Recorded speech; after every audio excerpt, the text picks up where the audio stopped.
Poke the Bear is brought to you by PrizePicks and the Game Time app.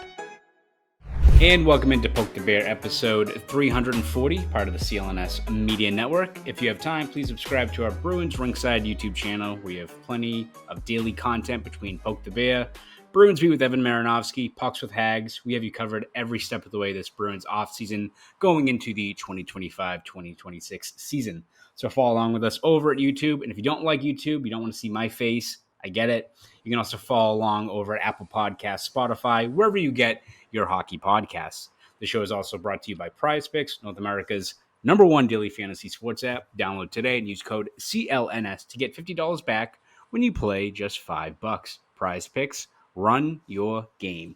My name is Conor Ryan. And once again, we are joined by the esteemed, the ever knowledgeable, the draft expert, Ty Anderson of 95. What's up, Ty? How you doing? What's going on? How are we doing today? Doing well. The 2024-25 NHL season is over, Ty. Thank God, because let me tell you, kind of sucked, especially if you're the Bruins. But Florida beats the Oilers in 6 games, as I think you predicted. I think when we did our last one before it started, I think you said 6 games. I said 5. So I gave Edmonton more credit or not enough credit, I guess. I wanted to say Florida in 4. So yes. I wanted to go that far with it, but I didn't. But so I was 1 game off. I'll take it. Yeah, and I will say, like, as much as the Oilers coming up short once again, I feel like maybe it's just the fact that it wasn't like the down 0-3 come back, you lose game 7.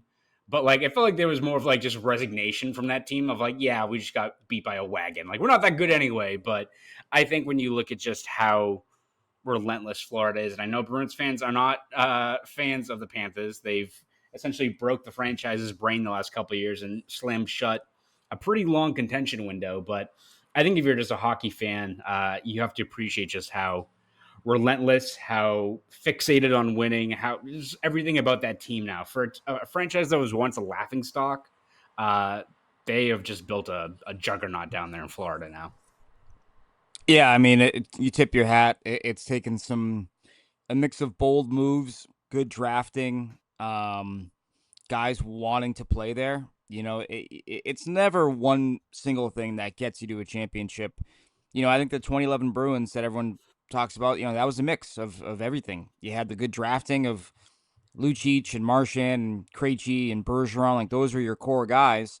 You also made some shrewd moves along the way. You know, you trade Dennis Wideman, and you're able to get Nathan Horton and Gregory Campbell. You trade for Chris Kelly and Rich Peverley, guys you identified as fits. Raycroft for Rask. I know Rask didn't play, but like, again, you had good goaltending no matter who was in net. Like, you need to have that, right? Like, there's not just one specific way to build a team. And so I think, you know, Florida's been great at that. Florida's way of identifying talent, you know, skater 1 to skater 18 has been pretty remarkable. And yeah, that's why I thought that they were such a wagon. And I didn't think that Edmonton, this version, would really hang with them, because you compare those rosters, right? Like, I think what was great about this series, if you're a hockey fan, was that it was the best player in the world against the best team, right? Like, 2 out of the best, say 4 best players in the world on one team, and then the best team in hockey on the other. Now, the problem you run into, though, is that look at the bottom half of those rosters, right? Like, and this is why I thought Florida would steamroll them. Real hodgepodge mixture at the bottom of that Edmonton roster there, with Matthias Janmark, Corey Perry, Trent Frederick, Jeff Skinner, Victor Arvidsson. You're kind of like, okay, what are you? What are you guys going for? What is the identity of your bottom 6? And I thought, especially on the back end too, like, you kind of looked at their defense, and I thought Jake Wallman was a great addition for Edmonton in every series except a series against Florida. I was like, that might expose his worst habits, his worst flaws, whatever you want to say. So yeah, I just think Florida's a great team, and I gotta tell you, I don't see them going anywhere. I think they are going to still be here for the long haul, and you know, if they're able to get guys to sign for under market value, it's only going to make it harder for the competition to beat them in a 7-game series, because they throw a lot at you because of how deep they are as a team. Yeah. And I feel like, especially as you said, a lot of their guys are kind of like their position, like almost like the 2011 Bruins, where you look at their team and like, all right, this guy's 26, this guy's 27, you got 3 guys that are 28, 2 that are 29. They got a whole bunch of guys in their prime locked up already before the cap jumps up, right? So they're in an ideal spot there. Like Bobrovsky's the only kind of older guy, and goalies are, have a little bit of a different timeline or way that their prime can kind of continue onward. And if Bobrovsky can be like a okay goalie in the regular season, then make those timely saves in 1 or 2 of their playoff games, then they'll be fine. He was phenomenal. Like to Yeah. that point, whenever they had the lead, Yeah. he was like a 930 save percentage. Like, Yeah. tough to beat a team if once you had the lead, your goalie's posting a 930. Like that's a blueprint right there to win hockey games. Yeah, and I feel like we were looking at like Florida this past year, where it's they've got their lineup regulars, their franchise players, but they also had a lot of like new guys added into the mix, right? Of how you replace the Montours or some of these other players. And I just feel like now Florida, they've got such a great system, culture, whatever it is, that they just plug and play guys. They find the right guys, they play to their game. And you look at like bringing in Schmidt after bringing in OEL the year before that, right? Like they're gonna find 2 or 3 guys that are gonna be signing for league minimum to 1 million, 1.5 million, and they'll be great players. They'll play 60 plus games, do their job, and they don't have to pull the weight or have the responsibilities fall on their shoulders. And I think you even look at just putting guys in the right spots to succeed. Look at what Brad Marchand did, who was a monster, especially in the Stanley Cup final. I mean, 6 goals in the 6-game series, playing, probably the second best playoff run of his career.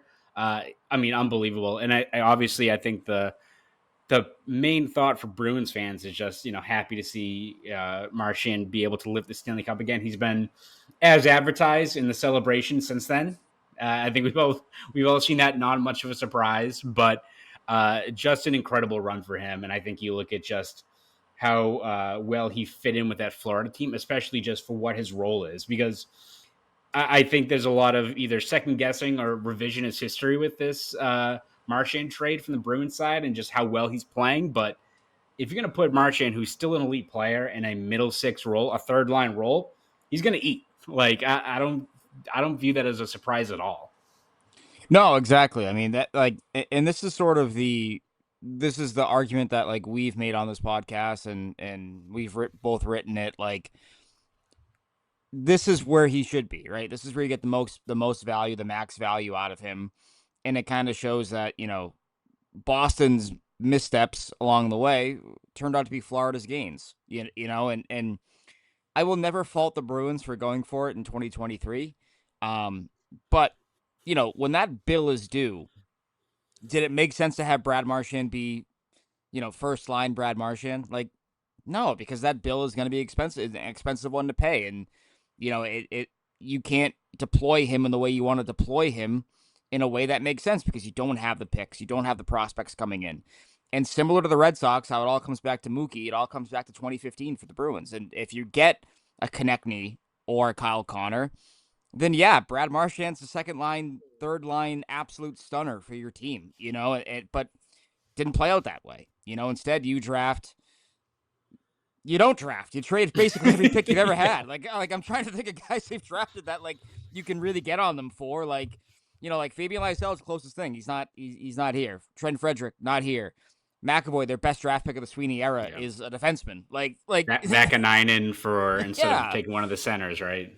Right. Like, and so this is part of what happens when you go all in, you trade all these draft picks, you're constantly filling holes by trading first and second round picks. When a guy is 37 and he's still, having to be first line, not great, not a great sign for your team. And, unless you have one of these generational players like Sidney Crosby, who's not aging, and not to say Marchand is aging, but like, it's hard. It's hard when you, it's just, I don't know. It's the Bruins got here and they got here, like they're here and I don't know what they can do to get out of it, but I don't begrudge them for trading Brad Marchand. I don't. Yeah, I feel like if you want to do the revisionist history, which again, I'm seeing a whole lot of when I feel like at the time, like I think you can Bruins fans can be, have a melancholy approach to like it. It's unfortunate that even if you're happy for Brad for winning another cup, it sucks that it's not here. It's unfortunate that's with a team that has caused Bruins fans a lot of misery the last couple of years. Um, but that was kind of just what the timeline was, and I feel like if you flip the scenario, or let's say it changed where it's instead of trading him, you kept him for a miserable year. Brad doesn't get a chance to win another cup. It sucks. No one's happy. And also, he then walks in free agency and you get nothing out of it. People would be losing their minds. Also, if it's another scenario in which the Bruins don't want to give him the contract, but finally relent and give him, let's say, he's going to get paid now off of this playoff run, but let's say it's, 3 years, $7 million a year. There'll be some Bruins fans who are like, hell yeah, we're keeping him. I feel like a lot of other Bruins fans will be like, do we want to be giving $7 million to a guy when honestly we should rip the Band-Aid off, right? And it's not saying that like Marchand's, not going to live up to, especially the next 2 years, let's say, that contract. Like, and again, he's made a pretty good career out of proving people wrong. So I'm not saying that he's going to be a bum moving forward. But if you are the Bruins and you have to look to the future and you can't just rely on the 2011 crew. And I think this is what we even talked about of like when people talk about bringing him back. It's like, now that you ripped the Band-Aid off, let's, use that money the right way, embrace, younger players, develop, and just move on, right? And you'd love to have him back. Like, everyone loves Brad Marchand. Great player, great guy. But I almost feel like it's good that you kind of untethered that if you are the Bruins. And giving him that contract when you are trying to look to the future wouldn't have been the right move, I would say. So again, Bruins fans are mad now, or some people at least online are shouting into the void. But in terms of the long-term outlook for the team, trading him was, I think, the right move for all parties, right? Because Bruins love to keep him, but wasn't going to work, and Marchand wins the cup. Yeah, I think you have to look at it because this is the beauty of sports, and it's also the thing that drives you crazy, is that you can't know how things are going to end before you do them. We were very open on this podcast and writing about how we wish the Bruins got a player as well as part of the package. They didn't. But you have to ask yourself on March 7th or March 8th, whenever it was, I can't remember the exact date, what would have pissed you off more? The things you laid out, right? Trading Brad Marchand and getting a potential first-round pick, keeping him and letting him walk for nothing, or re-signing him. You have to make that call in the moment. And if the Boston Bruins, who are a flawed product all year, but kept saying, we're going to be fine, we have plenty of resolve in here, signed Brad Marchand for 3 years and $7.5 million, you'd be pissed. You would have been pissed on March 7th because you would have said they're clinging to the past, they can't let go, they should have tested the market and see what they could get for a guy like this. Like, that's how you have to look at it. And yes, I agree with you. And this is why the conversation is hard for me to talk about because, like, well, this is part of the beauty and the pain of sports is that you can't see how things are going to unfold before you commit to them or make that move, whatever it is, right? And you have to ask yourself, what would have pissed you off more? On March 7th or whatever it was, re-signing Brad Marchand to 3 years at $7.5 million, being completely unwilling or unable to move on from the past, or trading him in a buyer's market for a first-round pick. Yes, we all agree. We wanted a player as well as a first-round pick. We also have to understand he only wanted to go there. He only wanted to go to Florida. He only wanted to he had some say in terms of where he went. And so the Bruins had to work within those parameters. But I have a hard time believing that many of these same Bruins fans would have been thrilled if the Bruins re-signed Brad Marchand for $7.5 million on March 7th, given how poor the team had been playing to that point.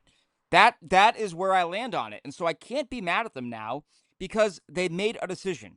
The worst decision, in my opinion, would have been indecision and saying, well, we know him and we know how good he can be. And hey, 2011, you guys remember 2011, right? That was cool, right? Like, he was never going to be this guy that he was in Florida in Boston under these current constructs. And so I don't think the Bruins would have gotten the same version of him. Yes, it is their own fault.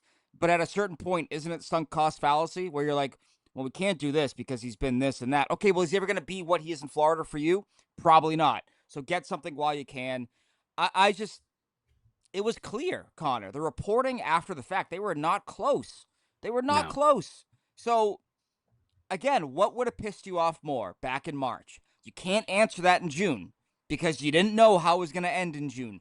Listen, if the matchups go differently and Tampa gets Toronto in the first round and they get some confidence, maybe that series is, a 7-gamer and then it's a coin flip. Who knows what happens, right? Like, you don't know what you know in June back in March. And so I do think that, I have to look at it from the scope of he wasn't going to stay, probably. They were not close. The team wasn't playing well, and he was always going to be a first or second liner playing 20 minutes a night here, And it's their own fault, again, but do you double down or do you make a move? And so I can't go back in time because we credited Don Sweeney for actually making a decision. Yeah. I don't want to erase that credit because he did it, right? He did it. And so here you are. You have to kind of work around it, but I don't think this version of Brad Marchand that you saw in Florida would be what you get in Boston. I just don't. So it's hard for me to kill them too hard for it. Yeah, exactly. I feel like now, like where Martian's in a spot where he doesn't have to be the guy, especially at that age. With all the injuries he's dealt with, the fact he had the pressure and the weight of being a captain here, he just felt like he could just be Brad Marchand in Florida, right? Just kind of play his game, and you see the results play out for themselves. And so, yeah, I'm not gonna begrudge the Bruins for their approach of the deadline. You can find fault with them or look back and be like, damn, in terms of, the team imploding this past year and putting them in a spot where they had to do a fire sale. Or you can fault them for, again, years before that, not developing guys so that when Marchand is 37 years old, he doesn't have to be your best left wing, right? That's not a tenable situation, ideal situation for anyone. You'd ideally have a new cast of characters here with the David Pasternaks and McAvoys, and Marchand's the veteran cheat code on the third line that's still the beloved guy, but is still killing those matchups. But that wasn't the reality. That wasn't how it played out here. So I think if you're the Bruins, you got to do what's best for the franchise moving forward after years of success. As you said, the bill came due, so you trade Marchand and you see what kind of comes of it. So again, I feel like, as you said, the 2027 first round pick, probably not going to be all that high because I think Panthers are going to be a really good team for the next couple of years. And especially if Marchand signs on like a, 3-year, $15 million contract, I feel like that's going to happen. I feel like as much as we look at what he was looking for, would not be surprised if he takes a little bit cheaper to stay with that Panthers team, tries to win another cup or two in the next couple of years. I'm so happy you mentioned the injuries too, right? Like that's the other part of it that like it's hard to ignore. Again, operating on March 7th, he's averaging a surgery and a half an offseason for like the last 5 years. Like two. It's like 2.21 surgeries per offseason. Right. Natural stat trick doesn't have that stat, but if I'm the Bruins, right, and I'm gonna give them kudos for trading Charlie Coyle and trading Brandon Carlo and realizing that these players who had term had more value to other teams than they did to you, given where you are right now as a franchise, I can't not say that about Brad Marchand. I agree with everybody. He should have been a lifelong Bruin. He's a Hall of Famer. He's one of my absolute favorite people, let alone players. Yes. People you've covered and talked to and got a chance to know in this industry. Love him to death. Yeah. But it was twofold. I didn't see the pathway to him being what he should be, which is the fourth best winger or the fourth best player on a team's forward grouping like he was for Florida. And I didn't see the pathway to the Bruins getting him the send-off he deserves in the amount of time he has left, right? Like, I just didn't see it happening. So, move on. Rip the Band-Aid off. 2011 was 14 years ago now. It's going to turn 15 next year. Like it's not a knock on him, but like at a certain point, everyone's got to move on for the betterment of the franchise. Now, as you said, as you alluded to, comes making good on those picks. If you don't make good on those picks, then yeah, it kind of sucks. But you do it in the name of rebuilding the franchise. And so now you got to hit the home run. That's what you got to do now with those picks. All those picks. You cannot afford to take, guys that project as fourth liners and seventh D with those picks. I don't care how many games they end up having. You got to get actual impact players with those picks. Without a doubt. And we will talk more about the upcoming NHL draft. But before we do that, Take a quick break. Hear from our good friends over at PrizePicks. Do you know ball? There's only one series left in the playoffs, and the championship is officially on the line. That means time is running out for you to put your final takes to the test on PrizePicks, the best place to cash in on your favorite sports. This year's basketball players are headed towards crowning a first-time champ in more than 50 years. Don't miss your last chance to cash in on history with PrizePicks. Pick more or less on player stats like points, rebounds, assists, and more for your shot to win up to 2,000 times your cash today. Sign up today and get $50 instantly when you play just $5. You don't even need to win to receive the $50 bonus. It's guaranteed. Think Shia will get more than 30 points? How about Tyrese Halliburton for more than 25 points? Cook up hot takes with your friends and win real money this basketball season when you and your crew run your game on PrizePicks. PrizePicks also has a ton of promos, including Flex Friday. Make sure you opt in and tap the checkbox in the lineup builder to be eligible for the protected play. Choose squares from any game on the board. If your lineup does not win, you get your net losses back in promo funds up to your promo limit as soon as the lineup settles. There's really no shortage of ways to participate in PrizePicks. This week, I'm looking at the board, and I'm going to cover all my bases. I've got Tyrese Halliburton for more than 30 points going into Game 7. I'm going to go Rafi Devers for more than one home run this series against the Red Sox because we all know that is going to happen. That is a lock of all locks. So download the PrizePicks app today and use code CLNS to get $50 instantly after you play your first $5 lineup. That's code CLNS on the PrizePicks app to get $50 instantly after you play your first $5 lineup. PrizePicks, run your game. Shout out once again to our good friends over at PrizePicks. Ty, as much as I'd love to continue to talk about Rafael Devers or Game 7 of the NBA Finals, there is actually some Bruins news we can talk about from this fine Friday. The Bruins have a new assistant coach. Steve Spott has been with Pete DeBoer's staff for, I think, 10 years now, between San Jose, Vegas, the last 3 years with Dallas. Power play coach seems to check off all the boxes in terms of what the Bruins were prioritizing with that final vacancy in Marco Sturm's coaching staff. Yeah, I was, I'm not going to lie to you. This was a nice twofold for me in terms of who they hired and who they didn't hire. I was kind of nervous they were going to hire Todd Reardon, who has run awful power plays pretty much everywhere he's been. Was not a great head coach. Why does this keep happening, Todd? Yeah, like, it might be you. Like, I was terrified. I was like, oh no, he has head coaching experience too. Like, I was like, he might check more than one box for them. Yeah. Reardon goes to Philadelphia, not Boston, so that's nice. No, Steve Spott, I mean, listen, it's anybody you hire here in mid-June, late June is not going to be a power play savant or a guy that you look at and go, oh wow, top of the market kind of hire, right?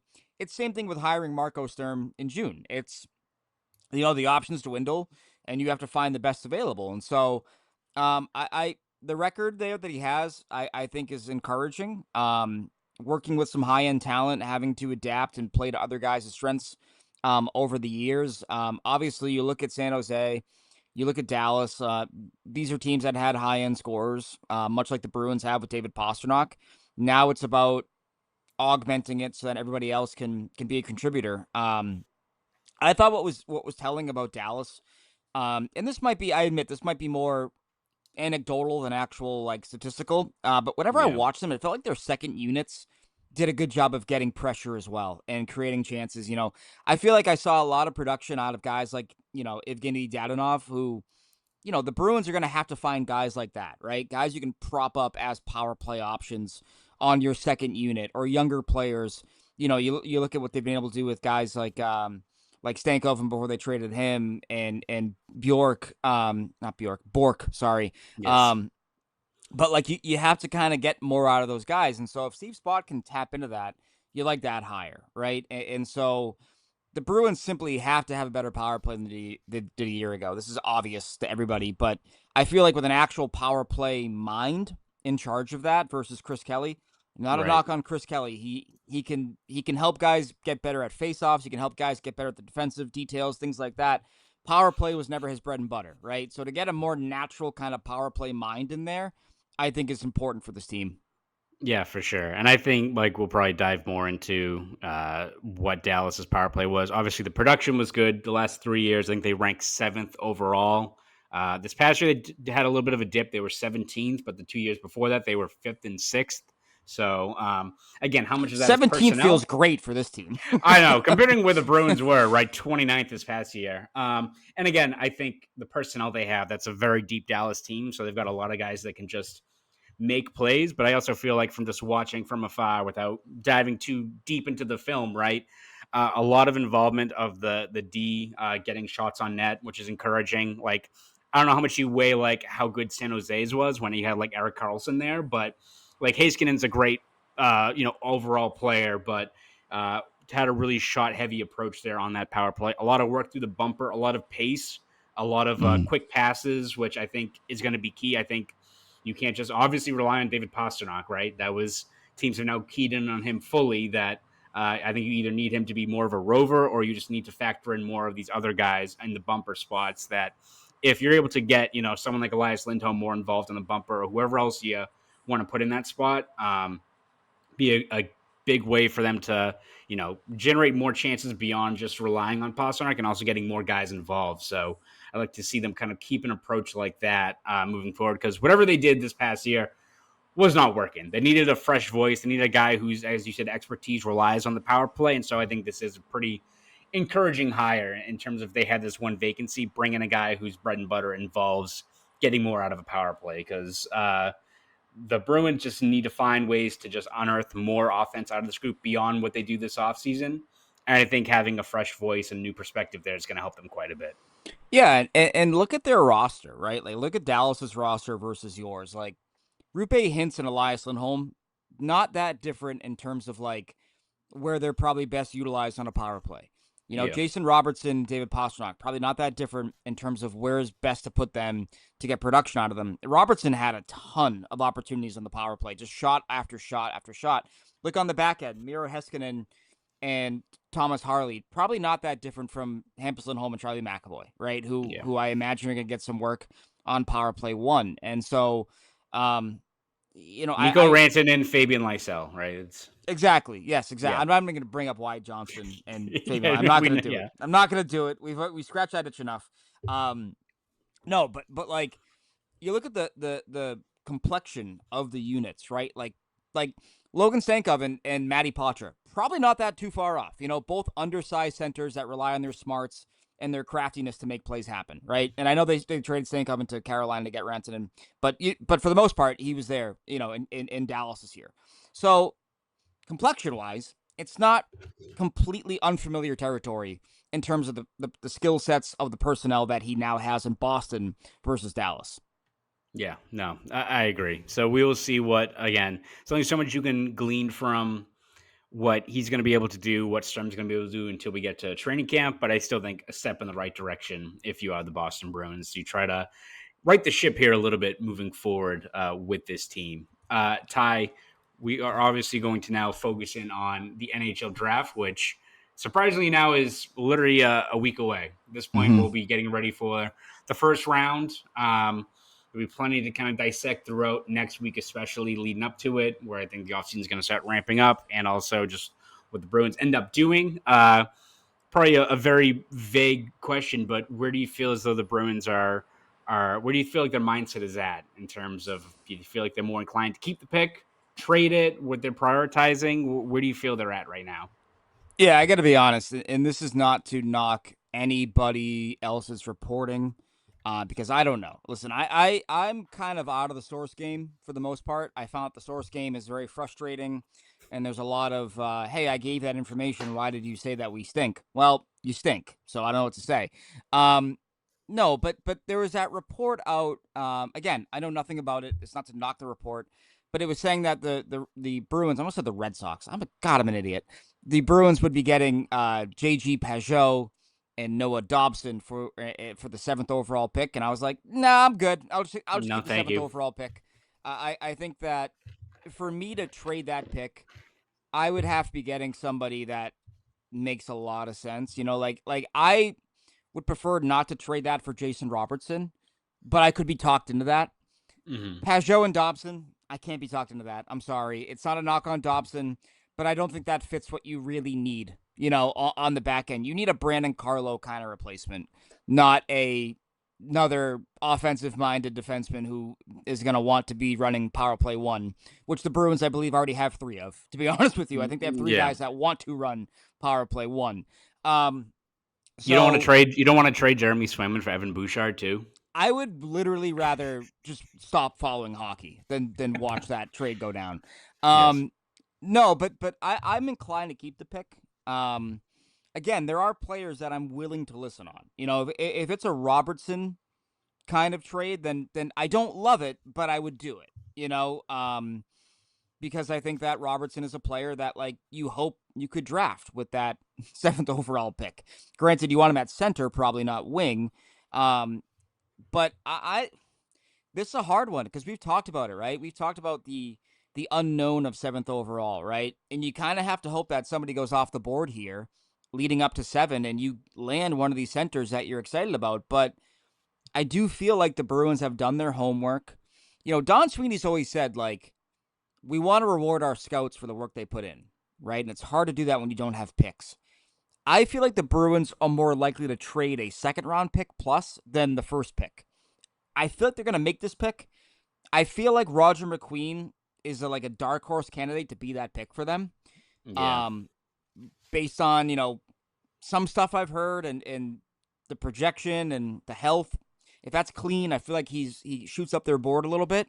But I keep the pick. I just listen, I think we would both love it. Our bosses would be doing cartwheels if you and I are writing next year about Jack Eichel and Connor McDavid becoming UFAs.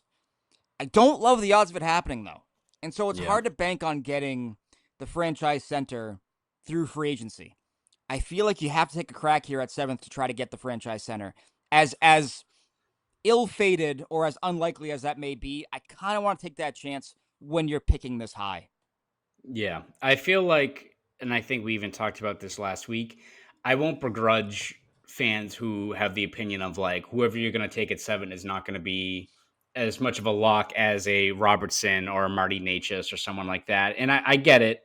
And I also get that the Bruins are in this kind of weird spot, right, where they need to clearly retool, rebuild, whatever it is, but also you can't wait 3-4 years for, like, the hope of a guy like Roger McQueen having a rookie year where he's encouraging, but he's got 31 points, and that's another year of, like, all right, when are, like, we getting these returns? And maybe that's just not being, you know, patient enough, but the Bruins also have to make the most of, you know, the prime window of guys like Pasternak as well. So they're in this kind of weird spot where we know what they need to do, and I think it's encouraging that they, you know, get all these draft assets. They seem like they're wanting to look to the future, but also can't be 3-5 years, right? So I get that of Bruins fans being like, no, cashing the pick for help right now. But again, to your point, I'd rather use, like, future draft capital to bring in a guy. I think when we mentioned Jason Robertson, there was that rumor of that they were looking at, like, the Rantanen return, which, to your point, said that he's not Mikko Rantanen, which I get. But if it's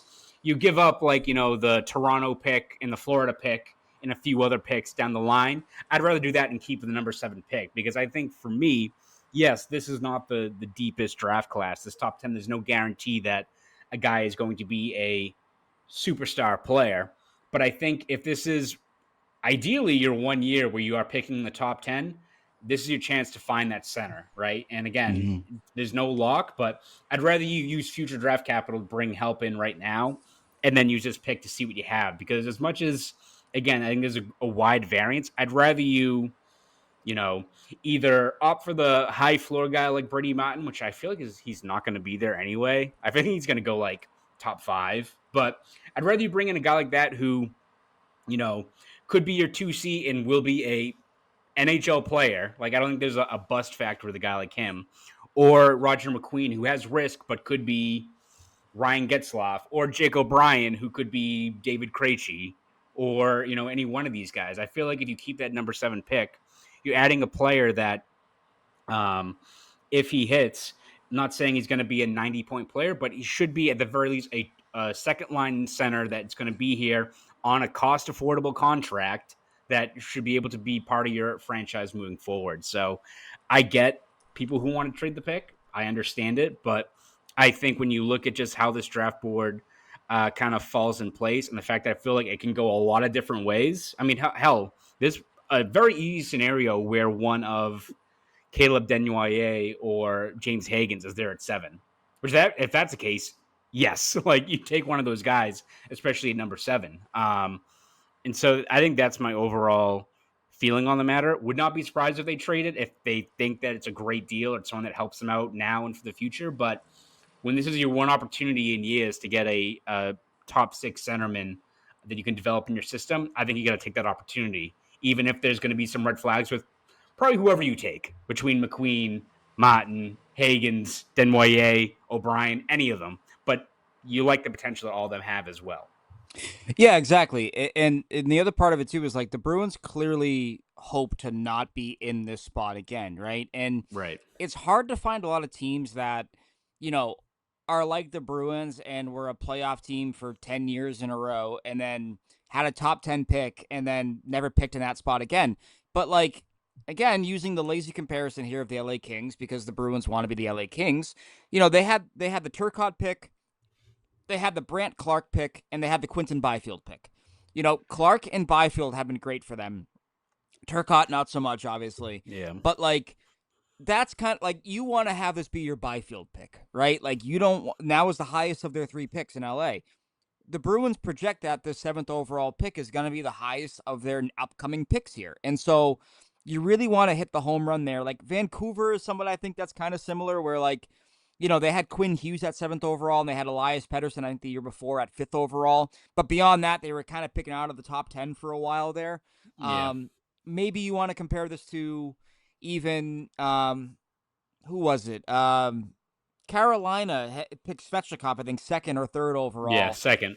And I don't think they had any other picks that were really like top 10. Like, I think Jarvis for the next year, I think he was 12, right? 12 to 15, but he was not top 10. So when you have a top 10 pick, I think, that is kind of a sneaky gateway cheat code to not getting too far from who you want to be and who you've been historically, right? You just got to hit on it. And that's obvious, right? And if you have reservations to your point about the Bruins making this pick, guess what? They're completely justified. And so I can't sit here and go, no, trust them, because they haven't earned your trust as a fan base. They haven't. They've made bad picks.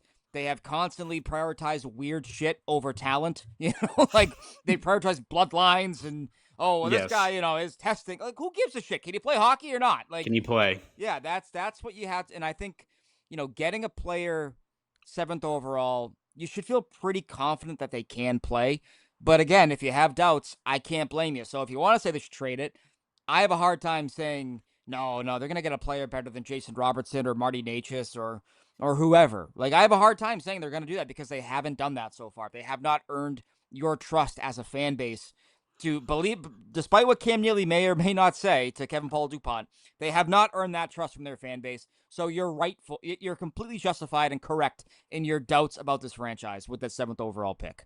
Yeah, and I feel like with that number 7 pick, it ends the kicking the proverbial can down the road, right, in terms of the center debate, right? Because at the very least, you won't find out probably until a year or two what maybe one of these players could be. But if you are able to, roll the dice with a guy like McQueen, who's got the back injury, but seems like he's been clear right now, had really good testing numbers. If he was like healthy going to this year, he's probably like a top 3 pick because there's not a lot of 6'5" playmaking skill centermen out there.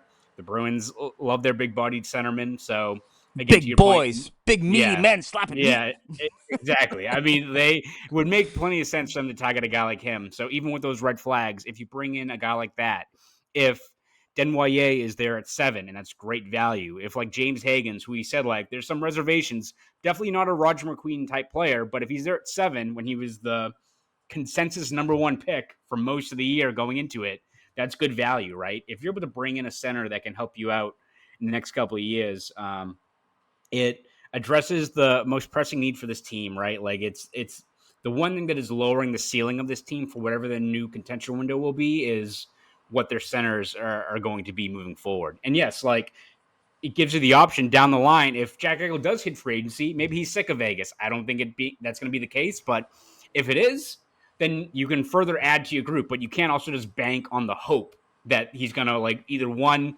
be available or two come here. It's almost like you need to cover all your bases before turning to free agency as the great salvation, right? I think that's kind of what you need to do. And so I think you have to target a center here, bring in a guy. The returns won't be immediate, most likely, barring something wild happening. But I don't think anyone you're taking at 7 is going to help your team out this upcoming year. But like, let's say it's if we're looking at more of the higher upside guys like a McQueen or a Haggs, two different players, but both viewed as potentially line driving, players.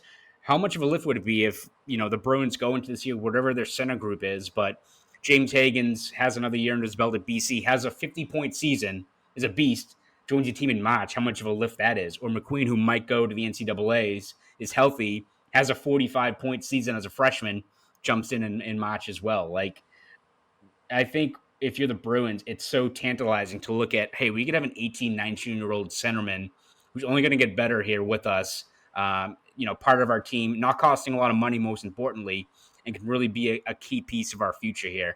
I think that scenario, even with the risk involved, no guarantee that these guys are going to hit, but that potential is too tempting for them to just trade it away for a really, really good winger, especially. I would give up whatever the future draft picks are for a guy like Marty Necas or Robertson, any of them. But that 7th pick, I feel like you can't kick that can down the road again when it comes to these centers. Yeah, a great comp that I just thought of, by the way, is Dallas. Dallas picked Miro Heiskanen 3rd overall. That was the only time I believe they picked a single-digit pick in the Jim Nill era. I'm almost certain that's the only time they've done that.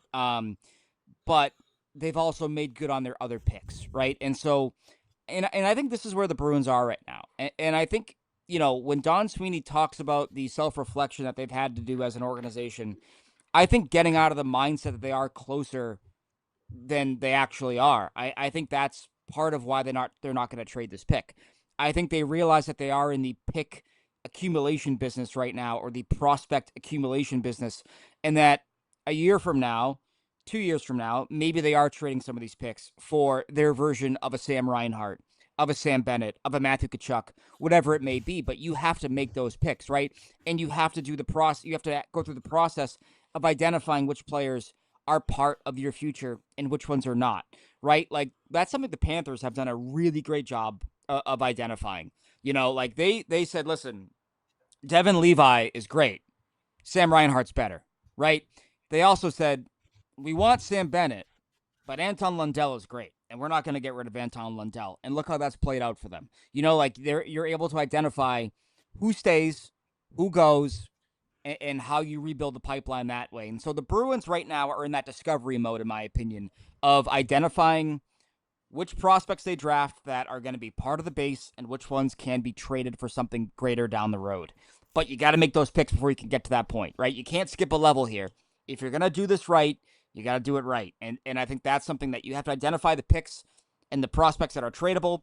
For me, 7th overall, currently not tradable given the current state of the franchise. Yep. No, I agree. Before we go, do you have a week from the NHL draft, do you have a prediction of who they're going to take? My opinion seems to change every single day, so I won't begrudge you if you, but what do you feel right now? I think Brady Martin's going to go to the Mammoth. That's what I think is going to happen. I agree. That's who I got. I think that's going to be the big surprise. Makes a lot of sense. Yeah, and it's, it's almost like how, if you're a rebuilder, right, and you acquire a first round pick at the end of the round, you should always treat that pick like a bonus pick, and be like, listen, this is a great tool for us to take a chance on a guy that may be underappreciated, and you try to make your hay that way. And so I think that might be a big shocker that we have. As far as the Bruins go, I have no idea. I think they are going to go center. I feel like it's going to be, if the board doesn't break their way, I feel like McQueen makes more sense for them than Jake O'Brien. I would be curious about a guy like Victor Ekblad. At the same time, the Bruins are not exactly known for loving 5'10", 155-pound wingers. So might be an issue there in terms of their believability in a player like that. He's fun as hell, though. He's a dynamic player. Right. And I'm still convinced that they're going to try to move up, and not in the first round, but second round. Like, it just feels like that might be something that they do. But we'll see what happens. I honestly don't know. I did find it telling. So at the Stern press conference, they mentioned Fraser Minton and Matty Poitras by name as players that Stern, they want to help have him, bring them along, right? Did not mention Fabian Lysell. Is that a guy that they look at as someone that they want to trade, perhaps, to maybe move up? Also, Marco Sturm was on Felger and Maz, and he was talking about the centers. I don't know if you heard this. I didn't hear this because I was writing. The Middlestat thing? Yeah, Middlestat, we'll see. I'm like, that's a weird comment to make right there. He was just on Bears tracks. They were tracking him down in Minnesota. They can't trade him now. I know. Well, Milan Lucic was in the North End for one of those. Yeah, it's true. They had to edit out a man who shot somebody, and then they had to get rid of Lucic like 2 months later. I know. Unrelated, for the record. It's a Stalinization video that I think has been sent to that film tape has been sent to the gulag. I know, it's like lost footage. It's part of it's the same thing with half those movies that they made that it's like now lost footage. Yeah. I don't know. Like the draft is so. I've learned, Connor, that you called me a draft expert. I would like to be anything but a draft expert. Yeah, I know. This is agony, dude. Like, looking at players and who they could pick. Like, this is not a fun process because, I don't know how these draft people do it. You get bogged down in film, and you love this player, and then you watch the other guys. So I'm like, no, I like that player more now. It's really kind of an arduous process, and you can see why it's why teams can make busts because you can just fall in love with a player, right? And then doesn't translate, or you're only seeing them at their absolute best, not their worst. Real quick though, not about the draft. Victor Söderström, I like this gamble. We haven't talked since they made this trade.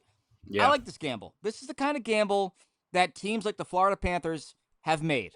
And I'm not telling you that Victor Söderström is going to be Gustav Forsling. That's crazy talk. There's no way.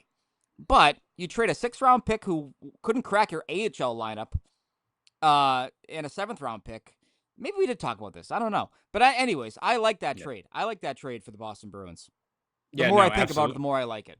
Yeah, again, you're literally just throwing a dot at the dot board, right? And I feel like if it's a 7th-round pick, which sure, whatever, and it's also Ryan Mast, who wasn't part of the equation there in Providence. Yeah, whether Soderstrom's a 7th D, whether he ends up being a 3rd pairing guy, which there's found value there right away. I agree. He's not going to be a Gustav Forsling, but if you're the Bruins and you gotta, add more options, I think, to the right side of your defense, I'm not going to hate them for taking a flyer on a guy like that who, again, 24, played really well in the SHL, not the NHL, but still a lot of good talent over there, and was really, really productive. For the age, the fact that it falls into the Bruins mantra of targeting former first-round picks, I don't see how you can, find fault with him. There's no guarantee of whatever he is, but I'd rather you bring in the former number 11 overall pick, SHL defenseman of the year, and see what you have, as opposed to no, I'm going to keep the 7th-round pick and get Joe Schmo from playing at Colgate or something like that. Yeah, I'm realizing now we did talk about this last week. I looked it up because I was curious. Yeah. But I guess my revamped opinion on it, now that we've had more than 24 hours to dive into the numbers and the upcoming free agent class, I like it because I think it does leave your options open to still make a big move at right shot D, right? And that's where I think that, all right, let me pose it to you this way. On July 1, Connor, you have your pick of Brock Boeser or Aaron Ekblad. What are you doing? I don't want to give either of them the contract I know they're going to get. But it feels like that's what they're going to do, right? Yeah. And it's I would rather probably take Ekblad. If let's say it's I don't think it's even going to be $8 million. I think it's going to be more than $8 million. Let's say 8.5. Mm-hmm. I'd probably rather give it to the 29-year-old 2-time Stanley Cup champion who's not maybe what his number 1 draft pick was, but is a 20-minute-a-night pain-in-the-ass defenseman who you can just plug and play, and he's going to produce for what his role is, right? I still don't like that contract, but I think it's I still got a feeling in my gut they're going to sign Brock Boeser this offseason. I feel like that's just, out of all those guys, I feel like the most likely one that's going to be available for them, as opposed to a Marner or an Ehlers. I still think Ehlers is going to go to like Carolina. I think that makes sense as a quieter place for him. But Boeser's got the talent, but I feel like what we've seen from him over the years is you always are left wanting more. So it's like, all right, he's Minnesota Jake DeBrusk, which like, except he's going to be making $3.5 million more than Jake DeBrusk.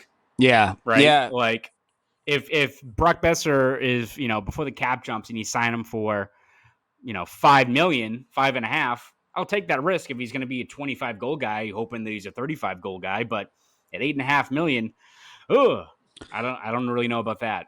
You look at his heat chart, right, from a year ago, when he scores 25 goals for Vancouver, his final year there. A lot of tip-ins, a lot of getting to good ice, but not a sniper. Who does that sound like? That sounds like what you walked away from a year ago, and now you're going to pay more money for it. And just as streaky, just as uncertain in terms of like the confidence has to be there. You gotta sometimes will that out of him a little bit to get him feeling good about his game. But yeah, it really is sort of a cataclysmic drop there when you look at the high end options versus the next tier.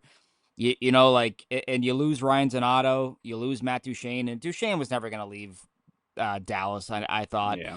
But like, all right, let's say you don't get involved in one of those guys. Okay, so now you're looking at some combo of like Brandon Saad, Riley Smith, Victor Olofsson. Like where do you go from there, right? Like it's not a great market once you get past the big fish. You have Marner, Boeser, and Ehlers, and depending on what happens with those other guys, like those prices could go up on those players, and so we'll see what happens. But I don't know. Like I get a feeling that the Bruins might look at it and say, there's not a lot of high end scoring here. So maybe let's focus our big money spending on a guy like Aaron Ekblad, who will stabilize your top 4D for the next 8 years. And big boy too, 6'4". I always forget that he's like that big of a dude. Yeah, and you know what? He's added some nastiness to his game, and whether that's like the Florida swagger, rubbing off on everybody who now plays like a dickhead over there, which is kind of impressive. Like you watch guys that like are not dicks now play like dicks. I'm like, dude, that Sam Bennett factor is rubbing off on all of them. It's funny. Like Sam Bennett just punches them in the face to initiate them into the team. It's unbelievable. Like Evan Rodriguez has never played like this before in his life, and now he is. He's like, what? When? Like you're a smiley, nice guy, and now you're doing this. Like it's kind of funny. It's funny how that works. He's got like just a thing of skull. He's just like packing a lip, and I'm like, what are you doing, dude? Trading out a stick for a knife. Like exactly. Like.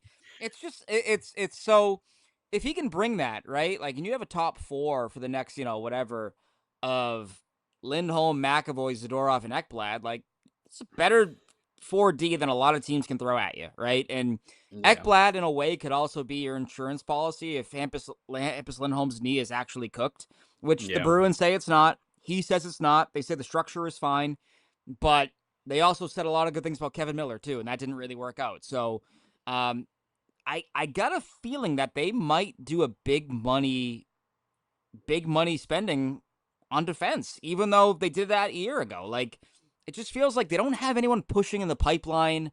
Andrew Peeke is a pending UFA next year and could be priced out. Like, they're in a weird spot on the back end, and I'm kind of curious. I'm dying to know what they do with that spot on July 1.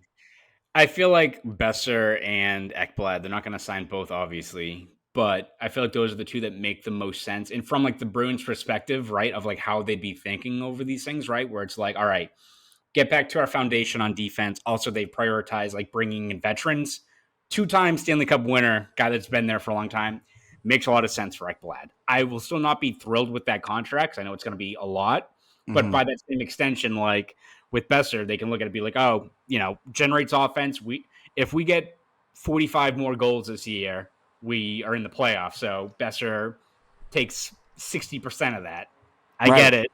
I get the power play part of it, right? Where I think he is a good guy kind of at the net front doing Jake DeBrusk kind of role essentially. So again, in terms of allocating resources, not a fan of that, but I can get from the Bruins perspective how they can talk themselves into both Ekblad or Boeser. It's just, again, both those contracts, like when it happens on July 1st and we get the Elliot Friedman, like, Ekblad to boss, I'm still going to be like, all right, let's see what this contract is. I'll be like, I get it. I like the appeal, the potential, but I'm like, I'm going to hate when the contract comes due as to what it's going to be. But that's what you have to do, I think, right? You're gonna hate every contract on July 1. I was I mean, shocked at how look at Frederick's contract. right 8 years. I mean that I I, Oh, I wonder if his like. So I thought for sure he could get 4 times 4 on the open market. I wonder if he looks at it, his camp looks at it and goes, "Yeah, you can get 16 million for the next 4 years, but are you getting 16 million after that?" If the yeah, answer is no, then let's go 8. That way you're getting 32 over 8. Um, there's we're gonna have to recalibrate our brains here in terms of how much money guys are making and make peace with that because the cap is not going down. It's gonna keep going up and up and up and up, and then eventually it'll pop, and then we'll have compliance buyouts. So those will be fun, probably in about 4 or 5 years. yeah. But no, like I was shocked. So I was shocked by Frederick's contract, and I was equally shocked by Ryan Donato's contract. I thought he could get five and a half. 6 or Yeah, something like that. I thought for sure. Yes, he has his faults defensively, but man, he scores the puck. He's got a hell of a shot, And I Yeah. thought that would be I thought on this market that'd be a good move for him to go and cash in. But he likes Chicago. He's going to stay there, and they're going to keep scoring goals. Just going to keep him out of the back of your net. That's a real challenge for them. But for the Bruins, it's a weird market, man. I got a weird feeling they're going to do something big on defense to the shock of everybody. Yeah, and I also feel like if you are the Bruins, and I think there's going to be sticker shock with whoever they sign. I also feel like it would also make sense that if there's a guy you really like, you throw the money at them now because to your point, the cap's going to jump up even more. I forgot who. It might have been Chris Johnston. It was some established insider who mentioned that the cap could even jump up even more than they expected. Where in like 2 years it could be 118 million. So if you're the Bruins and you already have these guys locked up, and then you sign a guy like Boeser or Ekblad or something like that, or Marner, which I don't think is going to happen, but let's say by some miracle they get Mitch Marner for 13, 14 million, which is an insane contract.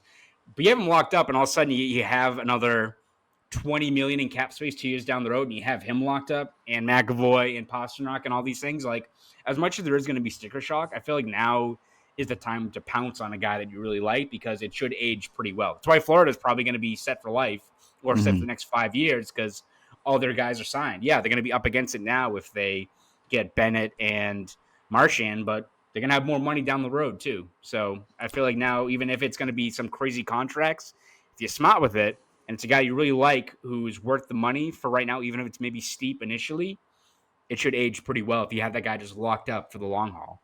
And the biggest question, Connor, is who's challenging for minutes on the back end in the pipeline?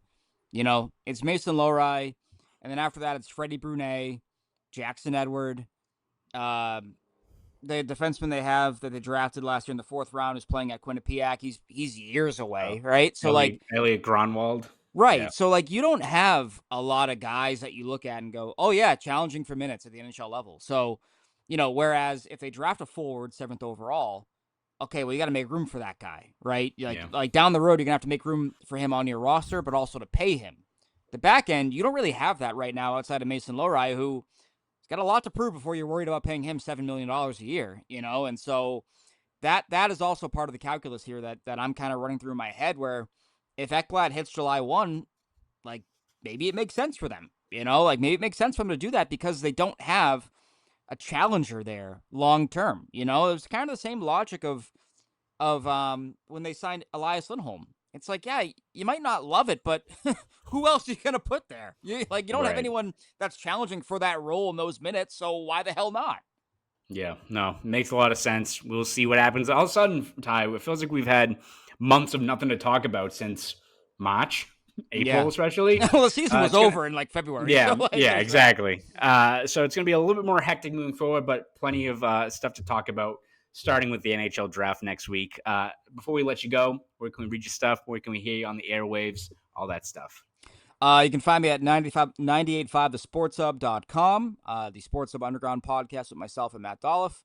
You can also find me on the radio on occasion. I will be actually co-hosting with Beetle and McCone on July 1. So for Agency Day, I will be in the studio. We'll get a live reaction to anything that breaks with Boston Bruins in the NHL free agency world as a whole. So you can hear me there. You can see me then on NBC Sports Boston and online. Just type in my name, any social platform. I should be on there. I'm not always active, but I am there. So how about yourself? Yeah, you can read my stuff over at Boston.com, the Boston Globe. We covered every step of the way this Bruins offseason, from the draft, free agency, trades, offer sheets, all that good stuff going into the 2025-26 season. You can also follow me on Twitter, X, at Conor Ryan _93. Ty, thank you once again for talking hockey with us. Again, for anyone listening, if you have time, please subscribe to our Bruins Ringside YouTube channel. We got plenty of daily content on all things Bruins over there. Also want to once again thank our sponsors, PrizePicks, America's #1 daily fantasy sports app. Download today and use code CLNS to get $50 back when you play just $5. This was episode 340 of Poke the Bear. You fans have a great rest of your week.